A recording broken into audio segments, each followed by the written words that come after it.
right, this is the Cow Guy Close, and I am Scott Schulte, also or otherwise known as the Cow Guy. And two big headlines over this last week have me thinking about three letters that are guiding an investing revolution. It's been going on for more than a decade now, but you probably haven't ever heard of it. It's called ESG, and it stands for Environmental, Social, and Governance. It's a measurement of a company's impact on sustainability and the society, and they're graded on it. Environmentally, primarily how a company views climate change and reducing its carbon footprint. Socially, this includes taking a public stance on controversial social justice issues, and the governance part, which is specifically the diversity of the board of directors, ESG. All of those are noble causes, but as so often happens, they can take a sharp turn for the worse. Consider Disney, which entered the public debate over Florida's parental rights in education bill. The law keeps lessons about sexual orientation and gender out of grades K through 3.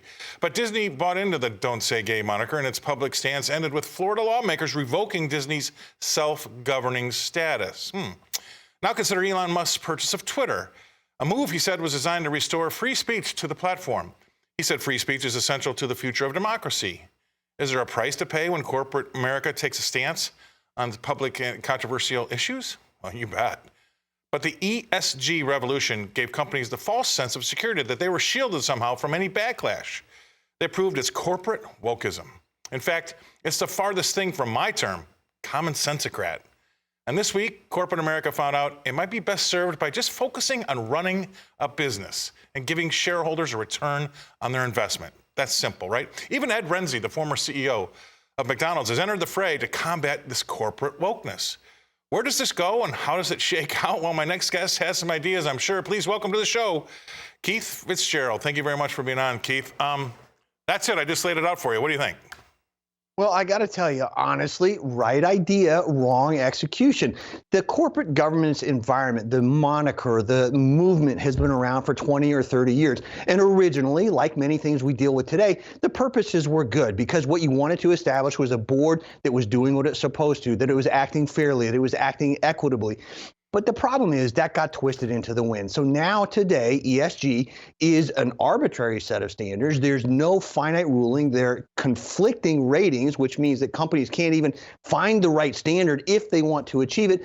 And then finally, it's become a proxy for something else entirely. So I submit it's a waste of time. I submit that its cost of compliance is a burden on corporate America. It's distracting to executives. And finally, it's actually creating liability, Scott, not taking it away. And here's a great example. Coca-Cola is supposed to be down on sugars, but you know what? Suppose somebody decides that this isn't working right and the numbers aren't good. Do they have liability? The court system hasn't protected that. It hasn't tested it yet.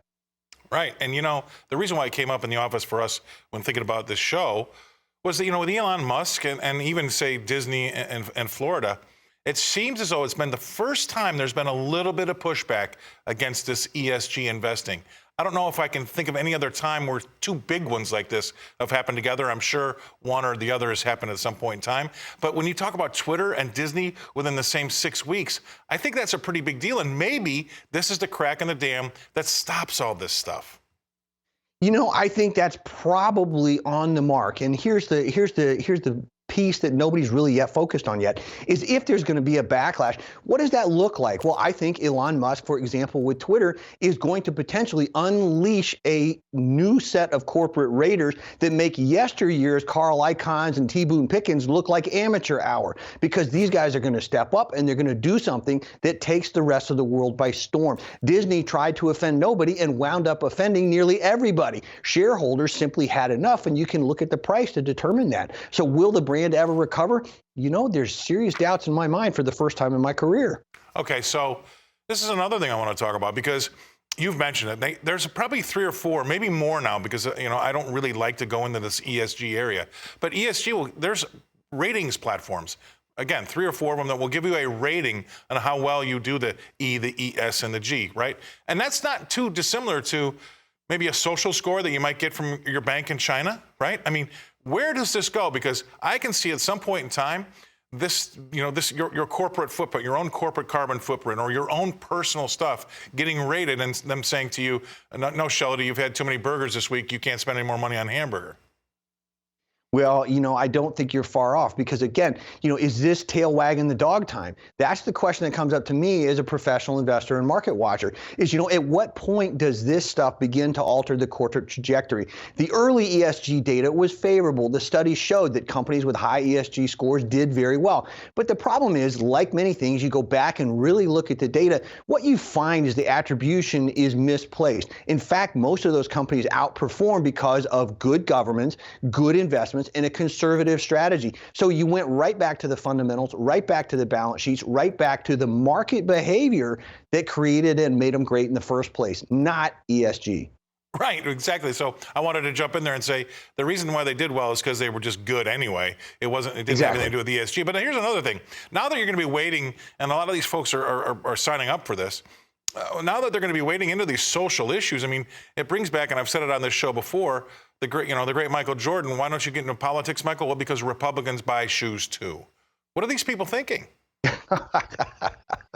Well, I do money. I don't do politics. I'm not smart enough for that one. Right. But, again, the question is, what are you going to make of it? The problem for me is that the ratings platforms are not consistent. They often have conflicting ratings, which means you've got to do your homework anyway. So I submit, ESG, okay, fine. Again, right intention, wrong execution. Like many things, the cost of compliance is going to be a burden. I think it comes back like the carbon credits or any of the other initiatives over the years and gets right back to fundamental businesses, companies that do it well, that have visionary CEOs, that produce products the world wants, value that it needs. Those are the companies that are going to do well, regardless of what the ESG scores are, particularly if they conflict, Scott.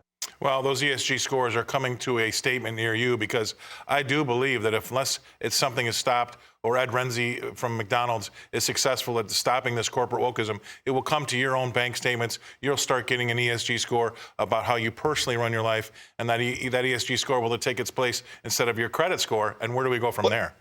Well, it's going to happen. I mean, if you have that extra donut in the morning, your insurance premiums are going to go up in the afternoon. That's where we're going. And we've got to figure this out, because at what point does privacy become a foregone conclusion versus something else that's entirely? The credit card bureaus are a great example. They have made billions of dollars at our expense by turning millions of consumers into a product without our permission, without our knowledge, theoretically under the guise of helping us. What we now know is that these companies use that information punitively. They use it to hold us back from mortgages, to hold people who would otherwise deserve loans 100%. from getting them. A home mortgage is not about your creditworthiness. It's about repackaging that debt for Wall Street's consumption.